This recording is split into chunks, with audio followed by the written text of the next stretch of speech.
नमस्कार जय जगन्नाथ समस्त को वेलकम करुच्ची आज गोटे नुआ ब्लॉग को समस्त को एक गुड इवनिंग आशा करू समस्त भलरे अछंती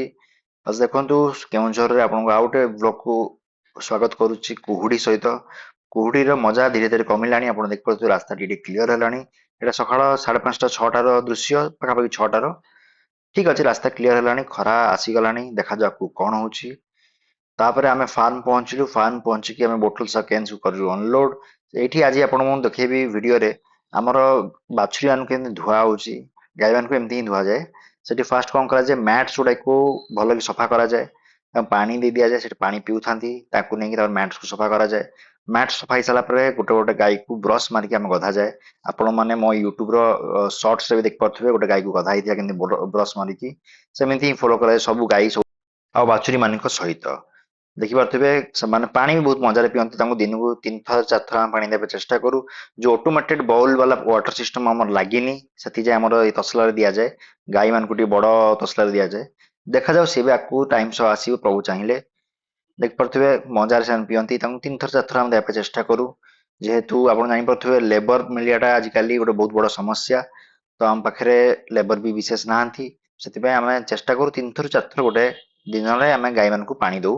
ଯେହେତୁ ଖରା ଦିନ ବି ଆସିଗଲାଣି ତ ଏଟା ଗୋଟେ ବହୁତ ବଡ ଚିନ୍ତା ଦେଖାଯାଉ ଆକୁ କଣ କରାଯିବ ମୁଁ ଆପଣଙ୍କୁ ଭିଡିଓରେ ମୋ ବ୍ଲଗ ମାଧ୍ୟମରେ ମୁଁ ଆପଣଙ୍କୁ ଅପଡେଟ କରୁଥିବି ଯାହା ଯାହା ଆମ ଫାର୍ମରେ ହଉଛି କଣ ନାହିଁ ସବୁ ଜିନିଷ ଅପଡେଟ ରହିବ ତାପରେ ପାଣି ଦେଇକି ଆପଣ ଦେଖିପାରୁଥିବେ ଗୋଟେ ବଢିଆ ମଜା ଆସିଲା ସବୁ ବାଛୁରୀ ମାନଙ୍କୁ ଆମେ ଏଇଠି ଲକଡାଉନ ରେ ରଖିଦେଇଥିଲୁ ସେମାନେ ବଡ ଦୌଡୁଥିଲେ ଖରା ହଉଛି ବାହାରେ ସେମାନେ ଦୌଡା ତାଙ୍କୁ ଛାଡୁ ନଥିଲେ ପୁରା ଥକି ଯାଇଥିଲେ ଜୀବ ବାହାର କରିଦେଇଥିଲେ ପାଣି ମାନେ ପିଇବା ପାଇଁ ଚେଷ୍ଟା କରୁଥିଲେ ତ ତାଙ୍କୁ ଆମେ ପୁରା ଭିତରକୁ ନେଇ ଆଇଲୁ ତାଙ୍କୁ ବଢିଆ କିନା ପାଣି ଫାଣି ଦେଲୁ ଘାସ ଚାରା ଦେଲୁ ବଢିଆ ଦେଖୁଥିଲେ ତ ସେଇଟା ଭାବିଲୁ ଗୋଟେ ଛୋଟ ଭିଡିଓ କରିଦେବି ତାପରେ ସେଠୁ ଆମେ ଆସିଗଲୁ ଆମ ଧଣିଆ କିଆରିକୁ ଆପଣ ଦେଖିପାରୁଥିବେ ମୁଁ ଆମର ପୁରୁଣା ଗୋଟେ ବ୍ଲଗ ରେ ଦେଖେଇଥିଲି ଆମ ଧଣିଆ ଲାଗିବାର ପ୍ରୋସେସ ମଞ୍ଜି ଭିଜେଇବାଠୁ ନେଇକି ମାଟିର ଯୋଉ ପ୍ରିପାରେସନ ଥାଏ ଯାହା ବି ଲାଗିବା ଆଗରୁ ସେ ପ୍ରିପାରେସନ ଟା ମୁଁ ଆପଣଙ୍କୁ ଦେଖେଇଥିଲି ସେ ଭିଡିଓରେ ତାପରେ ଏଇଠି ଆମେ କଣ କଲୁ ମଞ୍ଜି ତ ଆମର ଲାଗି ଯାଇଥିଲା ମଞ୍ଜିକୁ ବୁଣା ଯାଇଥିଲା ତାପରେ ବୁଣା ହେଇ ସାରିଲା ପରେ ଆମେ ଏଠି ଯୋଉ ମୁଁ ଦେଖୁଥିଲି ଆପଣଙ୍କୁ ଆଗ ବ୍ଲଗ ରେ ବି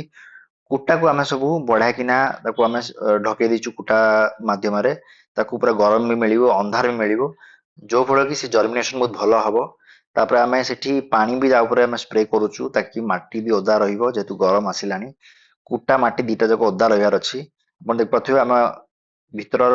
ମଏଷ୍ଟ ଲେଭେଲ ଆପଣ ଦେଖୁଥିଲି କୁଟାଟା ବି ଟିକେ ହାଲକା ଓଦା ରହୁଛି ଆପଣ ଯେମିତି ହାତରେ ଚିପିଲେ ହାଲକା ହାଲକା ଓଦା ଆପଣଙ୍କୁ ଲାଗୁଥିବାର ଅଛି ବେଶୀ ପାଣି ଦେଲେ ବି ଅସୁବିଧା ଯେତିକି ପାଣି ଦରକାର ସେତିକି ଦବା ସେମିତି ହେଲେ ଆମକୁ ବହୁତ ଭଲ କିନା